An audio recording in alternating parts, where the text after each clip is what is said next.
Near mint condition, the home of collected editions. And check out that eye. That's exactly what we want to see. Woo, look at that panel, baby. And that, as they say, is that.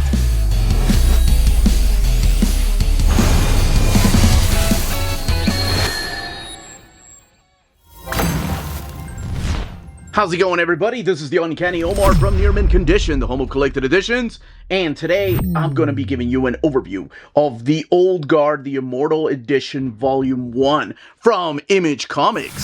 So let's go ahead and get started.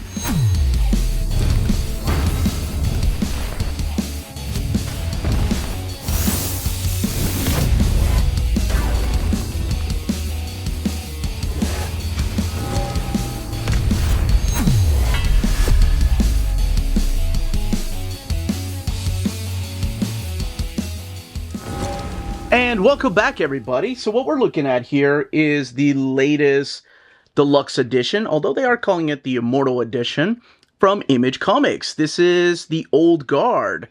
And let's look at this cover here by Fernandez. So you have Rucka, Fernandez, Miwa, and Wine right there, taking the top billing, the Image logo there, the Old Guard, the Immortal Edition Volume 1.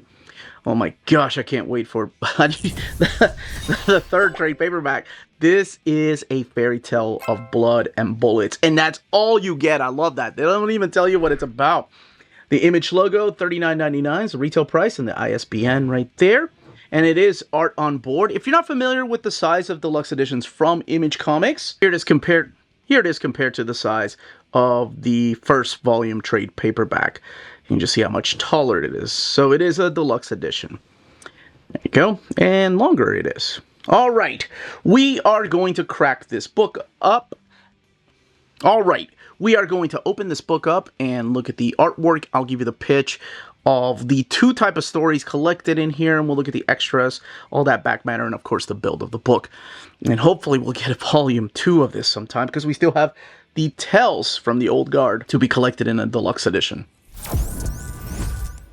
All right, let's go ahead and crack this open. Here are your end sheets, same as the ones in the back here. And your title page. This is a fairy tale of blood and bullets. It is the story of 2 women and 3 men who cannot die. Mostly. Their names are Andy, Nikki, Joe, Booker, and Niall. It is a story about time and ages, and about friendship and love and regret. Greg Rucka Leandro Fernandez is the artist. Colors by Danielle Miwa. And Jody Wine doing the lettering here. So, collected in this book is the Old Guard 1 through 5 and Old Guard Force Multiplied 1 through 5. The book has 360 pages and retails for $39.99. I love the covers, by the way. The covers, I have to mention this right now. They don't really focus on their faces like the way that Leonardo does the actual covers. It's just like focusing on part of their body and a weapon. And that continues into the next book. By the way, this is rated mature, mainly due to the violence and some of the language and sexual content through here. Because we are talking about a group of immortals. These are a group of beings that cannot die. Some of them vary in how long they've been alive. And some of them are about to find out that they cannot die. Especially in this the first issue here. So I guess spoilers for the pitch. By the way, if you've seen the movie, that's already spoiled it for you. The first movie actually is almost identical to the first story. They changed the villain of Merrick a little bit, but it is very, very similar to this right here. So the story starts with the character of what is her name? I always forget. We did an old reader, new reader on this. Andromache of Scythia, but she will be known as Andy. Anyway, she's found a lover. She wakes up and the guy's like, hey, you don't even know my name. She's like, yeah, don't worry about it. Just a waste of time. Bye-bye. And she meets a group of friends. So this is Andy, who is an immortal. She's been around for more than 6,000 years.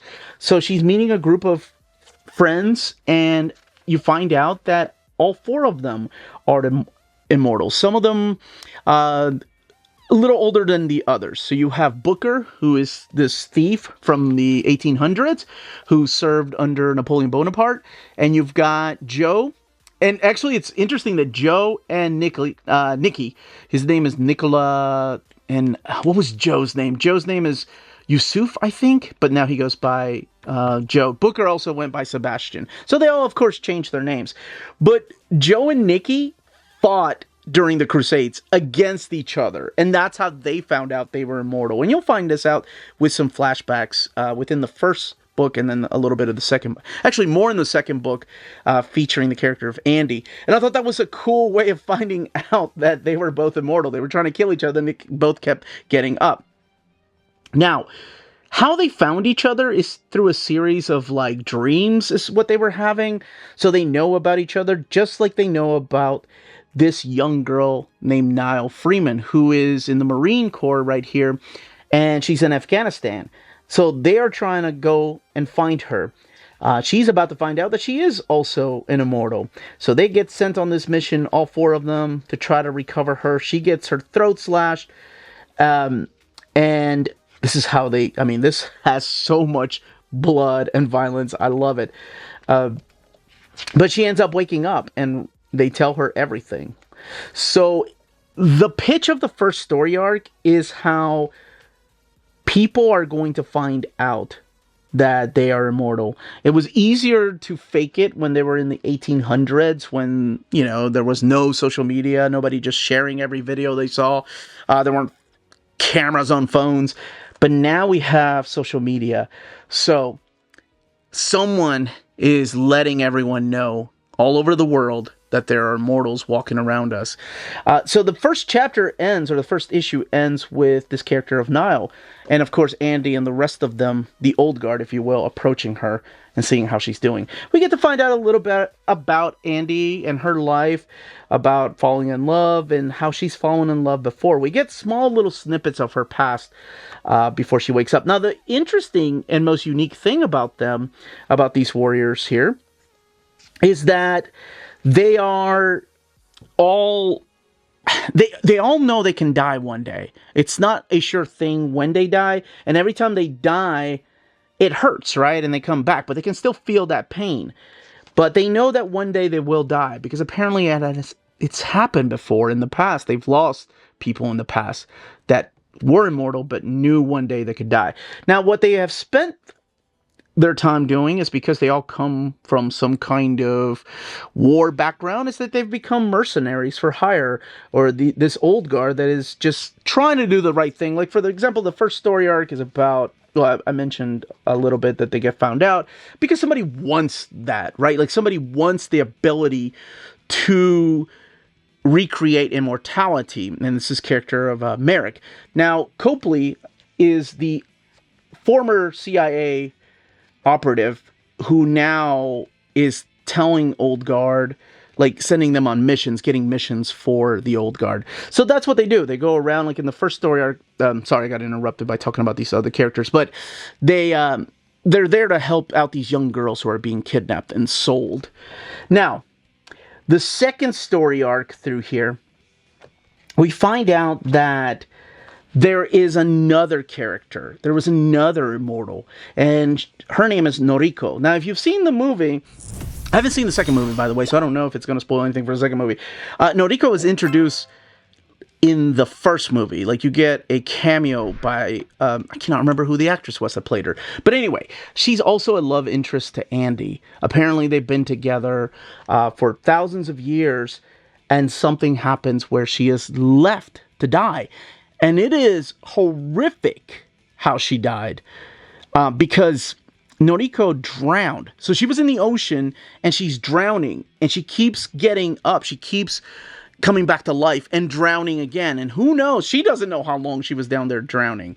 Now, her drive is to see the world burn. And it's not for revenge, but it's just because of the way that she turned when... See what I mean about the covers? I think they're freaking perfect. It's when you see the world and you've died so many times, you see it for what it really is. You see it through that lens of death and desperation. And that's kind of her drive. So she wants to recruit people to help and kind of, I want to say burn the world, but that's kind of almost too dramatic. And that's what she's doing in the second volume. She's not really the antagonist, but she's more of a different driving force, where you have Andy and the group of the old guard that are trying to do the right thing and prevent bad things from happening. As a matter of fact, the character of Copley actually pushes the idea of how good these characters are when he lets them know, you know, I've been keeping an eye on these people that you all have saved over the years, and what some of these people have gone on and done. Like, they've done a lot of good for humanity, a lot of good for the world. So what you all are doing is right, saving people. And now you have this character of Noriko who comes in and kind of messes things up and wants Andy to be with her again. You also have the relationship between Joe and Nikki, which I think is, I've talked about it. I know I've talked about it in my old reader, new reader. There's a beautiful quote in here about, let me see if I can find it. Yes, right here, when Nikki and Joe are captured in the first story, and one of the guards is like, what, is that guy your boyfriend or something? And he was like, that man is more to me than you can dream in your simpering, pathetic life. That man is the stars in my sky, the sun that lights my days. That man is the moon when I am lost in darkness, and warmth when I shiver in cold. And oh my gosh, I remember when we did old reader, new reader, I was like, I hope I make someone feel like that about me. Wishful thinking. Right. Okay, let's get to the extras in the back. So censoring that final page, but to give you an idea of the character designs here, I love that they fight with old weapons too. You've got Nao and Joe. She's kind of like your new character, right? Like, she's in her 20s, and then you've got characters like Andy, who's like 6,000 years old. And there's a good connection there between them, and just learning to cope with life. And, you know, some of these people have seen their whole families. Like, Booker's story is awful. Like his family, his own son, blames him for not sharing the immortality formula. His son was an old man dying of cancer, and like was angry with him in his deathbed for not sharing immortality with his family. And it's people like that that make up this old guard. These are some beautiful pieces of art right here in your sketchbook of the characters and the character studies. There was another collection. I guess they could do another collection. It's called The Tales Through Time. It was a mini series that was done by people like Matt Fraction and Kelly Sue DeConnick and Jason Aaron. Who else? I think Brian Michael Bendis and Raphael Albuquerque, Nicola Scott. Speaking of Nicole Scott, it's beautiful. Who did stories featuring those characters throughout time. It was more of an anthology series, but hopefully we'll see a collection of that in a book 3, because let me tell you, this ends on a huge cliffhanger of like, oh, what's it gonna be? And I cannot wait for that third book. Again, I don't know if the second story arc with Noriko is going to be the same as the movie, but I just wanted to let people know ahead of time. It might spoil a little bit of the second movie. All right, let's look at that sewn binding right there. Printed in thick, glossy paper stock and 360 pages. No gutter loss at all. $39.99. And that is The Old Guard, Immortal Edition Volume 1. And that, as they say, is that. If you're interested in purchasing this deluxe edition, or the Immortal Edition as they call it, don't forget to check out our sponsor, cheapgraphicnovels.com, your online home for graphic novels and collected editions up to 50% off cover price. They have excellent shipping and prompt and helpful service. Check out their bargain deals for up to 90% off cover price. And don't forget that CGN also takes pre-orders. That way you don't miss out on the hottest releases. And they are currently running a special promotion for you Minties. If you're a first-time customer, after receiving your order confirmation email, reply back to that email and let them know Near Mint Condition sent you their way. They will then apply a free shipping promotional credit to your next order in the US. Cheap Graphic Novels, your source for the hottest books with the kind of deep discount, quality shipping, and customer service that will keep you coming back for more. And that was the content, the page count, and build of the Immortal Edition. In the comments down below, let me know if you already have the Old Guard and trade paperbacks, and you didn't even know this was coming out, and now you're like, oh, I gotta go and get it. Or if you've never read it, and you're just a fan of Greg Rucka. Because I know I have a lot of viewers that love Greg Rucka's Wolverine, that love his Wonder Woman, but have never read his independent stuff. But anyway, that's it, everybody. Thank you so much for watching. Smash that like button on the way out. Stay healthy and safe out there. Much love.